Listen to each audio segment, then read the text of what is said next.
Hello, my friends. Duke basketball continues to be disrespected. It had a great start to the season, but it didn't receive the respect it deserves. Let's see what's new. College basketball is often unforgiving with its first impressions. Some teams receive prestige even before stepping onto the court, while others need to prove their worth night after night, even when they start the season by crushing heavyweight opponents. Among the latter is Duke, which is experiencing a start to the campaign worthy of the most emphatic headlines, but still seems to be battling against a certain national resistance to fully recognizing what is happening in Durham. The team led by Jon Scheyer took over this season with the conviction that it had a mature, deep group prepared to navigate one of the most difficult schedules in the country. It was no coincidence. Scheyer wanted it that way.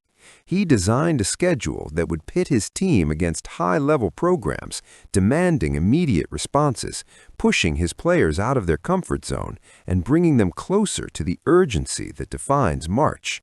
The strategy was clear. If they want respect, they'll have to earn it by going head-to-head with the best. And that's exactly what they did.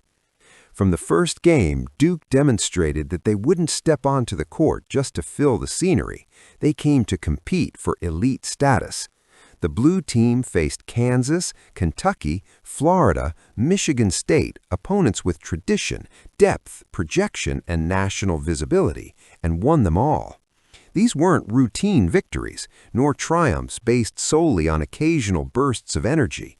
They were results that showcased consistency, preparation, composure, and above all, competitive personality, the kind of attribute that can't be rehearsed, it's revealed. Even so, recognition didn't come at a speed proportional to their performances. Duke arrived at the preseason polls feeling underestimated, convinced that they deserved closer attention. Curiously, this silent disrespect served as fuel. Players and coaching staff approached the season with the attitude of those who want to send a message, not out of statistical spite, but out of an understanding that they are indeed one of the main forces in college basketball, perhaps the main one. The weeks passed, the victories accumulated, and even undefeated, Duke continued to see some analysts hesitating to place them at the top. They reached third place in the latest AP poll, a number that seemed to underestimate the overall performance presented so far. But rankings, which so often shape radio broadcasts, debates, and projections, don't change the central fact.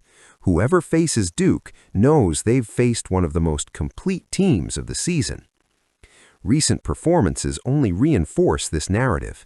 In the historic duel under negative lighting at Cameron Indoor, the blue team experienced an emblematic night.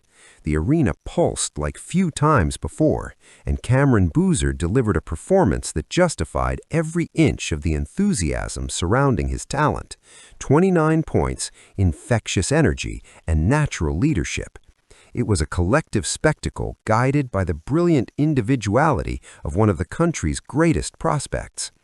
4 days later, another tough test, a difficult trip to East Lansing to face Michigan State in one of the loudest environments in the conference. Duke fell behind at halftime, but returned in the second half with precise defensive adjustments, renewed intensity, and the posture of a top contender. A mature victory, obtained not through offensive brilliance, but through the ability to control the game in decisive moments, the kind of victory that shapes contenders. With 10 wins in 10 games, Duke remains among the few undefeated teams in the country. This in itself should be enough for any debate about their national standing. But for this group, none of that seems to be the focus. They will continue to deal with the coldness of polls and the delay of recognition, as they always have, by winning. Duke prepares to enter the most demanding phase of the season with the confidence of those who already know that respect, sooner or later, will be inevitable. And when it finally comes, it will not be a favor. It will simply be the confirmation of what the blue team has shown on the court.